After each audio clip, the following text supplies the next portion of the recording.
Good morning बच्चों। तो मैंने आपको लास्ट टाइम पे 38 नंबर तक सवाल करवा दिए थे और आज हम आगे के सवाल देखेंगे। तो आप यहाँ पे सवाल देखेंगे। फर्स्ट सवाल आपके सामने क्या है, 39 और 39 से दीर्घ उत्तरीय प्रश्न शुरू हो जाते हैं। ठीक, okay. So let us read. एक क्वेश्चन नली में कॉपर नाइट्रेट, ठीक है, कॉपर सेकंड मतलब क्यूप्रस नाइट्रेट के नीले रंग के पाउडर को गर्म करने पर कॉपर ऑक्साइड यानी कि और वो काला होता है, साथ में ऑक्सीजन गैस तथा एक भूरे रंग की गैस एक्स का निर्माण होता है। तो एक आपको एक्टिविटी दे दी गई और ये प्रयोग भी था, आपने इसको पढ़ा भी होगा। करना क्या इसमें, अभिक्रिया के लिए संतुलित रासायनिक समीकरण लिखिए। तो ठीक है, प्रयास करते बेटा अभिक्रिया का संतुलित रासायनिक समीकरण कैसे लिखेंगे भाई, कि आपके पास कॉपर नाइट्रेट है, मतलब ये Cu और NO3 का होल ट्वाइस, ये कॉपर नाइट्रेट है। अब सूत्र बनाना आपको आ जाना चाहिए। नाइट्रेट पे 1 माइनस होता है, इसके ऊपर 2, तो इसकी वैलेंसी इसके साथ आ गई। ठीक, कॉपर नाइट्रेट के नीले रंग के पाउडर को गर्म करने पर, इसको अपन क्या करेंगे बेटा, गर्म करेंगे। ये गर्म कर रहे हैं हम, तो क्या बनना है, कॉपर ऑक्साइड यानी कि CuO, और ये काले रंग का होता है, ठीक है, और ये नीला है। और नीला किसकी वजह से होता है बेटा, Cu++ आयन की वजह से। और साथ में यहाँ पे ऑक्सीजन गैस मिलती है। अब यहाँ पे देखो बेटा क्या बचेगा, NO2, तो this one also release this air NO2, और यही वो भूरे रंग की गैस होती है। ये जो गैस निकल रही कैसी होती है, भूरी होती है। ठीक है, तो संतुलित रासायनिक समीकरण लिखना है, तो रासायनिक समीकरण तो लिख दिया, अब इसको संतुलित कर लो। तो संतुलित करने के लिए देखो, एक कॉपर है, ऑक्सीजन कितने हैं, 3 दूनी 6, और यहाँ पे कितने हैं, 1 और 2 3, 3 2 5, मतलब कि यहाँ पे मैं 2 से गुणा कर दूँ तब भी ज़्यादा हो जाएगा। एक काम करो आप लोग, नाइट्रोजन भी तो यहाँ पे 2 हैं, तो आप इसको 2 से गुणा कर दो। एक नाइट्रोजन यहाँ पे, तो 2 से, तो इसको हम गुणा करेंगे, तो कितने हो गए बेटा, 2 दूनी 4 ऑक्सीजन हो गए, 4 2 6, 6 7 ऑक्सीजन हो गए। और यहाँ पे 3 दूनी 6 हैं, नाइट्रोजन यहाँ पे 2 हैं, तो 2 नाइट्रोजन हो गए, इसको गुणा कर दो, 8 हो गए। ठीक है, अब एक काम करेंगे हम लोग, यहाँ से इस कॉपर को, अरे यार 2 कॉपर है, इसको 2 से गुणा कर दो, 2 कॉपर Cu कितना है यहाँ पे 2, यहाँ पे 2 Cu, नाइट्रोजन कितना हो गया यहाँ पे, यार नाइट्रोजन तो ज़्यादा हो गया ना, 2 दूनी 4 नाइट्रोजन हो गया। तो इसको थोड़ा सा बैलेंस करने के लिए प्रयास करेंगे हम लोग। अगर यहाँ पे 4 नाइट्रोजन हो जाता है, तो आप एक काम करो, यहाँ भी 4 नाइट्रोजन करो, क्योंकि पहले तो हमने करके देख ही लिया और तो कोई पॉसिबिलिटी नहीं है। तो देयर इज़ आल्सो 4। ठीक, अब देखो, तो 4 तो हो गए नाइट्रोजन, बैलेंस है, चेक करो। ये आपकी बैलेंस होगी। अच्छा, यहाँ पे क्या लिख देना, यहाँ पे हम लोग ऊष्मा दे रहे हैं और ये गर्म होके ये टूट रहा है। अरे यार, ये बार बार क्यों आ जाता है। हाँ, तो अब देखो बेटा, फाइनली अभिक्रिया बैलेंस है क्या, 2 कार्बन यहाँ पे, सॉरी 2 कॉपर यहाँ, 2 कॉपर यहाँ, 3 यानी कि 2 2 गुणे 2 यानी कि 4 नाइट्रोजन यहाँ, 4 नाइट्रोजन यहाँ। ऑक्सीजन कितने हैं, 3 दूनी 6, 6 दूनी 12 ऑक्सीजन है, 2 2 4 और 4 दूनी 8, 8 4 12 ऑक्सीजन है। ऑलमोस्ट ये अभिक्रिया क्या हो गई, बैलेंस हो गई। अब बी में बताना है कि निकलने वाली भूरे रंग की गैस एक्स को पहचानिए। तो ये भूरे रंग की गैस है बेटा, ये क्या है, नाइट्रोजन डाइऑक्साइड, नाइट्रोजन डाइऑक्साइड। ठीक, अगला क्या है, अभिक्रिया के प्रकार को पहचानिए। तो यार ये देखो, एक पदार्थ है, टूट के कई सारे पदार्थ बना रहा है, तो ये क्या हो रहा है, वियोजन हो रहा है। किसकी वजह से वियोजन हुआ, गर्म करने पर वियोजन हुआ, मतलब ये ऊष्मीय वियोजन है। गैस एक्स के जलीय विलयन के पीएच का मान क्या होगा। तो अब देखो ये थोड़ा सा अलग प्रक्रिया से सवाल आपको पूछ लिया गया है, तो इसमें भी आपको ज़्यादा घबराना नहीं है। सो आप नाइट्रोजन डाइऑक्साइड को जब जल में घोलते हैं, ठीक है, तो बेसिकली बच्चों ये क्या करता है, एक अम्लीय विलयन बनाती है। और क्योंकि ये अधातु का ऑक्साइड है और अधातु के ऑक्साइड बताए गए आपको वो कैसे होते हैं, प्रकृति में अम्लीय होते हैं। तो जब NO2 को आप H2O में घोलेंगे, ठीक है, तो यहाँ पे बनता है HNO2 नाइट्रस ऑक्साइड। और ये आपको कैसे मिलेगा, मतलब कि इसका नेचर कैसा होता है, अम्लीय। और जब विलयन अम्लीय होता है तो वहाँ पे pH क्या होता है, 7 से कम होता है, ठीक है। बात समझ में आ गई। तो ये चीज़ें हो गई, ये सवाल आपको हो गया। नेक्स्ट पे चलते हैं। 40 नंबर देखो, निम्नलिखित गैसों के लिए अपलाक्षणिक परीक्षण दीजिए। मतलब कि ये जो गैसें आपको लिखी हुई हैं इनको आप कैसे पहचानोगे, इनके क्या क्या वो है, ठीक। तो पहला नंबर देखो बेटा, CO2 कार्बन डाइऑक्साइड गैस। इसको कैसे पहचानते, मैंने बताया था, इसको आप चूने के पानी से प्रवाहित कीजिए। इसको क्या कहते हैं, CaOH का होल्ड प्लस कैल्शियम हाइड्रोक्साइड, ठीक है। जब इससे आप CO2 को प्रवाहित करते तो ये चूने का पानी कैसा हो जाएगा, दूधिया हो जाएगा। कैसा होगा, दूधिया। मतलब एक्चुअली में होता क्या है, यहाँ पे CaOH का जो होल्ड वाइज है, इस पर जब CO2 गैस प्रवाहित की जाती है बेटा, तो ये बना लेता है CaCO3 कैल्शियम कार्बोनेट, जो कि दूधिया दिखाई पड़ता है, ठीक। दूसरा आपके सामने क्या है कि सल्फर डाइऑक्साइड गैस है, SO2। इसको आप कैसे चेक करेंगे, तो इसको चेक करने का तरीका क्या है कि इसको आप पोटेशियम परमैंगनेट विलयन से प्रवाहित करने पर उसे रंगहीन कर देगा ये, ठीक है। आपके पास जो KMnO4 होता है, पोटेशियम परमैंगनेट, और ये कैसा होता है, बैगनी कलर का होता है, सॉरी बैगनी नहीं होता, आई थिंक थोड़ा सा जामुनी होता है, ठीक है, हाँ जामुनी रंग का होता है। अब इसमें जब SO2 गैस आप डालेंगे तो ये कैसा हो जाएगा, रंगहीन हो जाएगा, ठीक है। इसकी अभिक्रिया मैं यहाँ पे नीचे लिख देता हूँ। यहाँ पे लिखेंगे KMnO4, साथ में क्योंकि इसका जलीय विलयन लेंगे, H2O होता है ये इसमें, और यहाँ पे SO2 का यूज आप करेंगे। तो यहाँ पे बनता है क्या बेटा, K2SO4, साथ में क्या रिलीज होता है, MnSO4, दिख रहा है ना आप लोगों को, MnSO4, और प्लस क्या बनेगा यहाँ पे, H2SO4। तो ये अभिक्रिया होती है। अब आपका काम क्या है बेटा कि इसको संतुलित करें, ठीक है। एक बार आप करने का प्रयास कर ले, फिलहाल मैं कर देता हूँ। देखो यहाँ पे पोटेशियम कितना कर दो आप, 2 कर दो। इस कंडीशन में वाटर मॉलिक्यूल चेंज हो जाएंगे, तो यहाँ पे आप 2 कर दो, हाइड्रोजन बदल जाएंगे। और यहाँ पे आप सल्फ़र जो है आप इसके 5 मॉलिक्यूल लो, और यहाँ पे 2 मैग्नीज लगाओ, और 2H2SO4 ये बाहर निकल आएंगे, ठीक है। तो यहाँ पे क्या होता है, जो पोटेशियम सल्फेट बनता है बेटा, इसका कोई कलर नहीं होता, ये होता है रंगहीन, ठीक। और मैग्नीज सल्फेट भी रंगहीन ही होता है, ठीक है। इन दोनों को कोई कलर नहीं होता है, समझ में आ गई चीज़ें। और ये आपका पोटेशियम परमैंगनेट है, जो कि कैसा होता है, जामुनी होता है। तो ये हो गया आपका दूसरा। अब इसके बाद C नंबर देखो, C नंबर में किसका टेस्ट दिया गया है,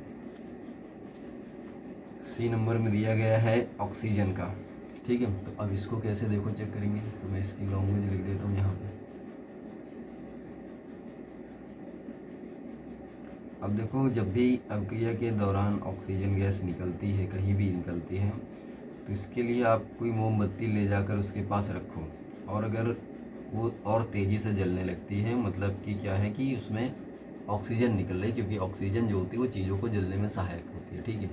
तो मतलब ये है कि अगर ऑक्सीजन गैस कहीं से भी निकल रही है, ये मान लो कि गैस है कहीं से भी निकल रही, इसके पास आप कोई तिली लेके जाओ जलती हुई से, मान लो माचिस की तिली आप ले गए, तो ये और थोड़ा तेज़ी से जलने लगेगी। बस यही इसका कारण है कि आप ऐसे पहचान सकते हो। D नंबर हाइड्रोजन गैस, तो इसका भी टेस्ट ऐसे ही है। अब जैसे ही आप कहीं पर, जैसे सपोज करो कि हाइड्रोजन गैस निकलेगी, ये मान लो कि यहाँ से हाइड्रोजन गैस निकल रही है, इसके पास अगर आप माचिस की तीली लेके जाते हो, तो यहाँ पे एक साउंड होती है, ध्वनि होती है, पॉप ध्वनि, ठीक है, जैसे फट की ध्वनि, फट फट नहीं होता है, वैसी ध्वनि होती है। तो आप समझ जाएंगे कि वहाँ पे क्या है, हाइड्रोजन गैस निकल रही है। तो ऑलमोस्ट ये सवाल भी हो जाता है। अगला सवाल देखो, यहाँ पे लिखा है कि क्या होता है जब एक टुकड़ा इसका जिंक धातु का कॉपर सल्फेट के विलय में डाला जाता है। तो ये आपके पास बच्चों जिंक है Zn, और इसका विलयन कॉपर सल्फेट के विलयन में डाला गया CuSO4। तो आपको पता है बेटा जिंक जो है कॉपर से ज़्यादा अभिक्रियाशील है, तो ये क्या करेगा, इसको विस्थापित कर देगा। अच्छा, कॉपर होता है नीला, ठीक है, कॉपर सल्फेट। अब यहाँ पे बनेगा क्या, ZnSO4, और साथ में यहाँ पे क्या बनना है, यहाँ पे बनना है आपको कॉपर अलग हो जाएगा, ठीक है। और इसका जो नीला रंग होता है वो भी गायब ही हो जाएगा, क्योंकि जिंक सल्फेट तो रंगहीन होता है। तो ये पहला है। दूसरा है कि एल्युमिनियम धातु का तन हाइड्रोक्लोरिक अम्ल में डाला जाता है, ठीक है। तो इसको भी समझ लेते हैं। देखो बेटा, ये एल्युमिनियम है, इसको आप HCl में डाल रहे हो, ठीक है। तो क्या होगा, एल्युमिनियम हाइड्रोजन से ज़्यादा क्रियाशील है, तो ये बनाएगा AlCl3। साथ में यहाँ पे क्या होगा, H2 गैस निकल जाएगी, बस हो गया।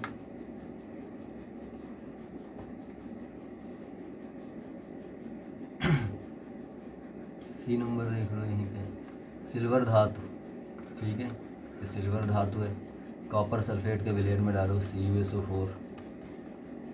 देखो क्या होता है। अब मुझे ये बता यार, ये जो सिल्वर है ये कॉपर से कम अभिक्रियाशील है, तो ये इसको विस्थापित ही नहीं कर पाएगा। यहाँ तो मुझे हिसाब से कोई अभिक्रिया नहीं होगी, ठीक है, क्योंकि अभिक्रिया ही नहीं होगी, ये विस्थापित ही नहीं कर पाएगा सिल्वर। यदि अभिक्रिया संपन्न होती है तो संतुलित रासायनिक समीकरण भी लिखिए। तो रासायनिक समीकरण मैंने लिख दिए हैं, अब आपको सिर्फ क्या करना है, इनको संतुलित कर लेना है। आगे बताएं अब हम, तो ये यहाँ तक हो जाते हैं। नेक्स्ट क्वेश्चन है हमारा 42 नंबर।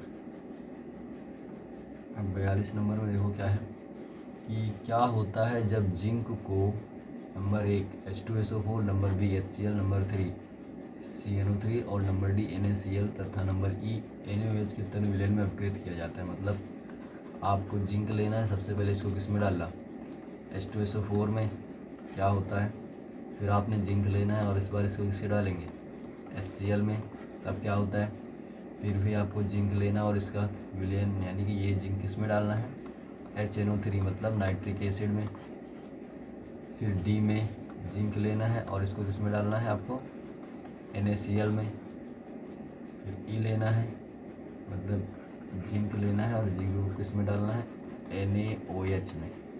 विलयनों के साथ अपकृत किया जाता है, तो अपकृत के लिए संपन्न रासायनिक समीकरण लिखना है, ठीक है, ओके। चलो देखो, तो फिर से वही काम, इसको विस्थापित करके ZnSO4 बना लेगा, ठीक है, और साथ में क्या निकाल देगा, ये हाइड्रोजन गैस बाहर। जिंक HCl के साथ भी वही करेगा बेटा, यहाँ पे ZnCl2 बना लेगा, साथ में इसने भी हाइड्रोजन गैस को क्या करेगा, बाहर। यहाँ पे जिंक है और ये क्या करेगा बेटा, नाइट्रिक एसिड के साथ अभिक्रिया करेगा, बिल्कुल करेगा बेटा। फिर क्या बनेगा, जिंक नाइट्रेट बना लेगा, तो ये Zn और यहाँ पे होगा NO3 का होल ट्वाइस, ठीक है, जिंक नाइट्रेट। साथ में यहाँ पे क्या निकलेगा, H2O, तो ये इम्पॉर्टेंट है, और यहाँ पे N2O गैस निकलती है। तो ये रिएक्शन आप ध्यान से देखेंगे और काफ़ी इम्पॉर्टेंट है। अच्छा, इसके लिए आप बैलेंस अभिक्रिया भी देख लें इसी समय। देखो बेटा, इसको जब आप बैलेंस करेंगे तो यहाँ पे आपको जिंक के 4 मॉलिक्यूल लेने पड़ेंगे, नाइट्रिक एसिड के 10 लेने हैं, ठीक है। फिर यहाँ पे आपको जिंक 4 लेना है और वाटर मॉलिक्यूल आप 5 लेंगे और N2O गैस निकल जाएगी, ठीक है। तो ये अभिक्रिया संतुलित है, आप इसको ध्यान रखें क्योंकि ऐसी अभिक्रियाएँ आप संतुलित भी नहीं कर पाते हैं। फिर जिंक है, फिर सोडियम क्लोराइड है। देखो जिंक जो है वो सोडियम से कम अभिक्रियाशील है, यहाँ पे कोई अभिक्रिया ही नहीं होनी है। जिंक NaOH के साथ में भी कोई अभिक्रिया नहीं दिखाएगा क्योंकि ये सोडियम को विस्थापित ही नहीं कर सकता है, ठीक। लेकिन अगर कंडीशन थोड़ा सा एडवर्स हुई तो यहाँ पे कुछ बन सकता है, और वो क्या है, नॉर्मली जो धातु होती बेटा अगर ये अभिक्रिया करेगा भी तो यहाँ पे क्या बनाएगा, विस्थापन, यहाँ पे अभिक्रिया नहीं होगी, यहाँ यहाँ पे बनाएगा आपका सोडियम जिंकेट Na2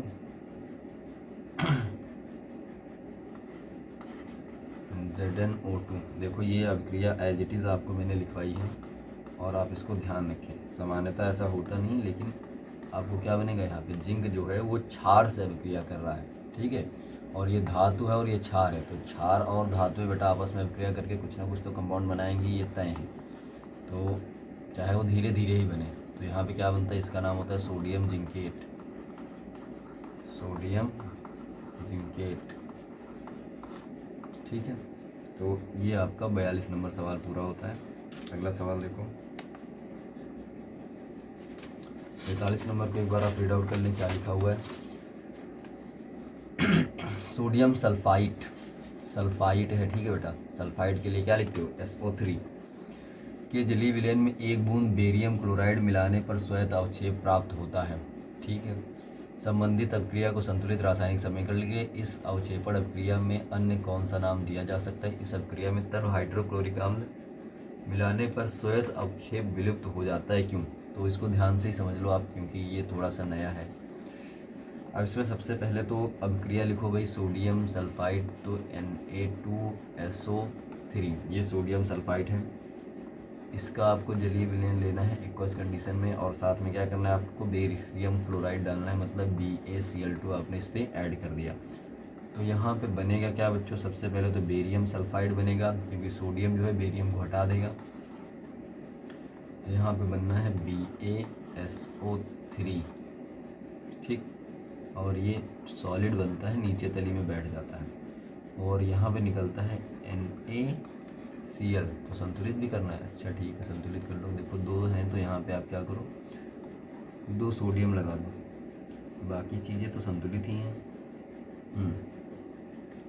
अब इसके बाद क्या करना है,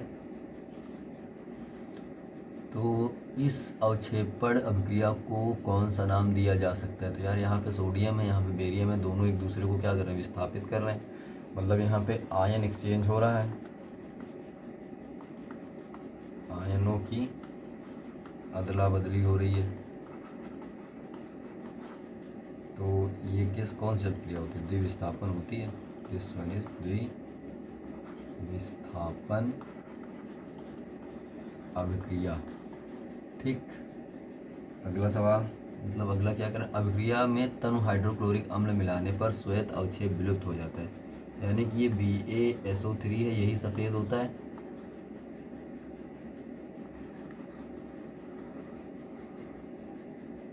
और जब अब इसमें क्या करोगे आप, HCl मिलाओगे तो गायब हो जाएगा। तो इसकी भी अभिक्रिया मैं लिख देता हूँ, नीचे लिख लूँ, BaCl2 जल में विलय अतः श्वेत अवक्षेप विलुप्त हो जाता है। तो यहाँ पे एक्चुअली में होगा क्या कि जब आप ये BaSO3 लेंगे और इसमें जब HCl मिलाएंगे, तो यहाँ पे बनाएगा क्या, BaCl2 बना लेगा।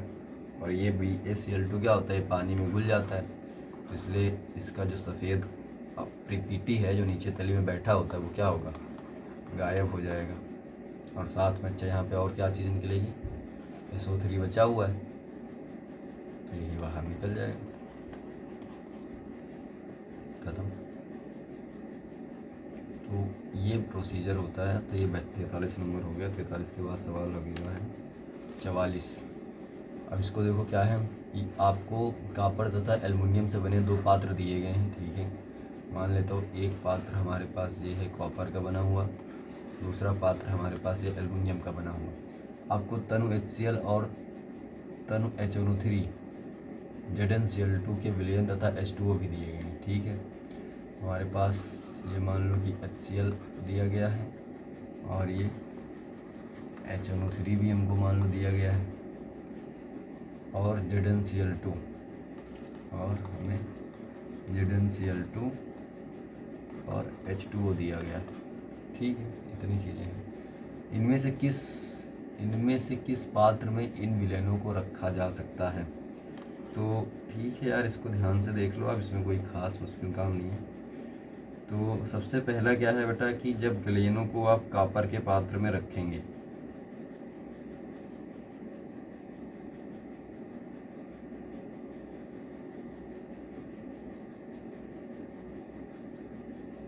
तो एक लंबा खासा सवाल बनेगा यार। इन सभी विलयन को आप कॉपर के पात्र में पहले रख के देखें, फिर एल्युमिनियम के पात्र में रख के देखें।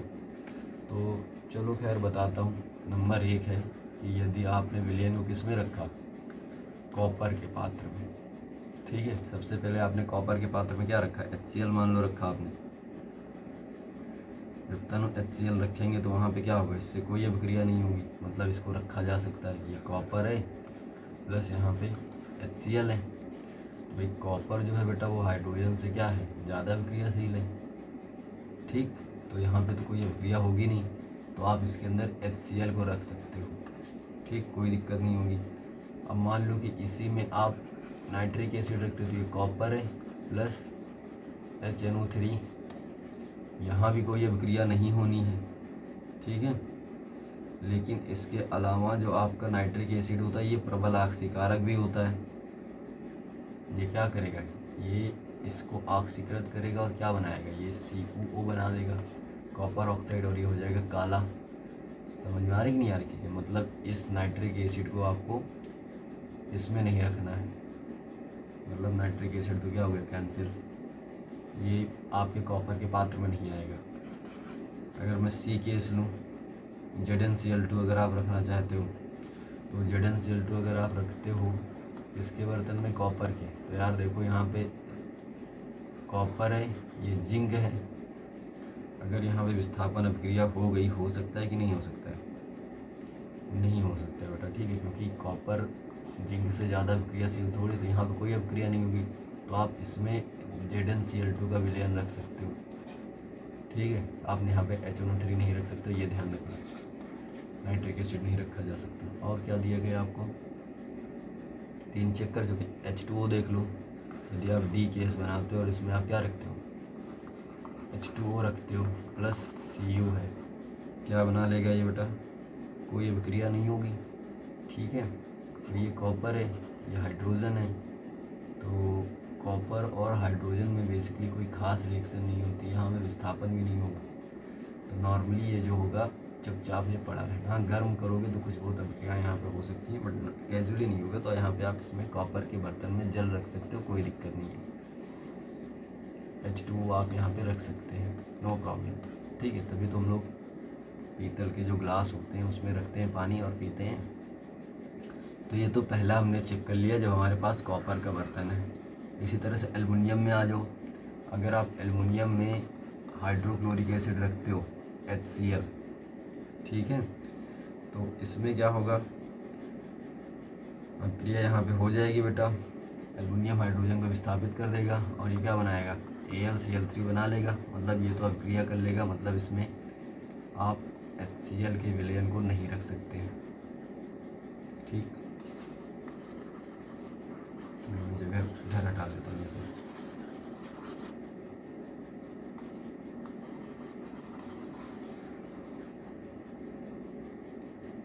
ये आपका एल्युमिनियम है, HCl नहीं रख सकते। दूसरा क्या आपके पास, नाइट्रिक एसिड, तो ये एल्युमिनियम प्लस HNO3।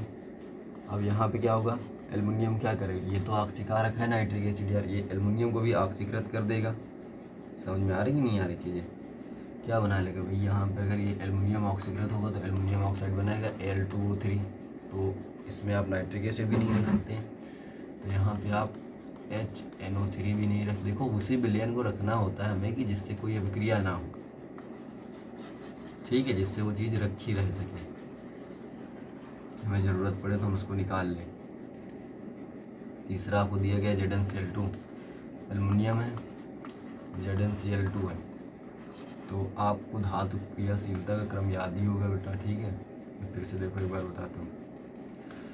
काशीनाथ का मैनेजर आलू जरा, ठीक है। अब देखो ये एल्युमिनियम है, ये जिंक है, एल्युमिनियम क्या है, जिंक से ज़्यादा क्रियाशील, हटा देगा, यहाँ पे क्या बनेगा, AlCl3, और साथ में यहाँ पे जिंक बाहर हो जाएगा, तो यहाँ भी अभिक्रिया हो जाएगी।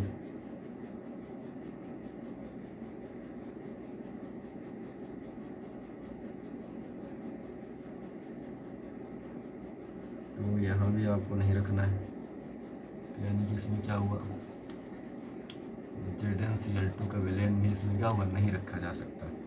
फिर लास्ट बचता है H2O। तो H2O से कोई अभिक्रिया करवा के चलो देख लेते हैं यार, इधर बता देता हूँ आपको, जल्दी हो जाए ख़त्म फुर्सत।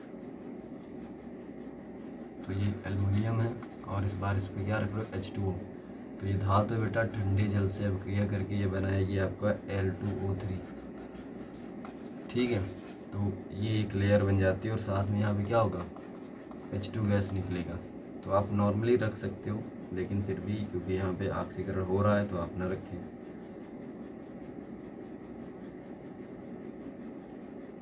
ठीक, तो अब एक्चुअली में नॉर्मल ठंडा पानी रहेगा तो ये नहीं बनेगा बेटा, ठीक है। अगर पानी आप गर्म करते हैं तभी ये बनता है, तो आप इसमें पानी रख सकते हैं। और दूसरी चीज़ नाइट्रिक एसिड भी आप इसमें रख सकते हैं, क्योंकि नाइट्रिक एसिड क्या करेगा बेटा, Al2O3 बनाएगा इसको ऑक्सीकृत करके, तो इसकी एक लेयर बन जाती है ऊपर इस तरीके से। फिर जिसके अंदर आपका नाइट्रिक एसिड पड़ा रहेगा कोई दिक्कत नहीं होगी। तो ये आपके आंसर मैंने बता दिए हैं।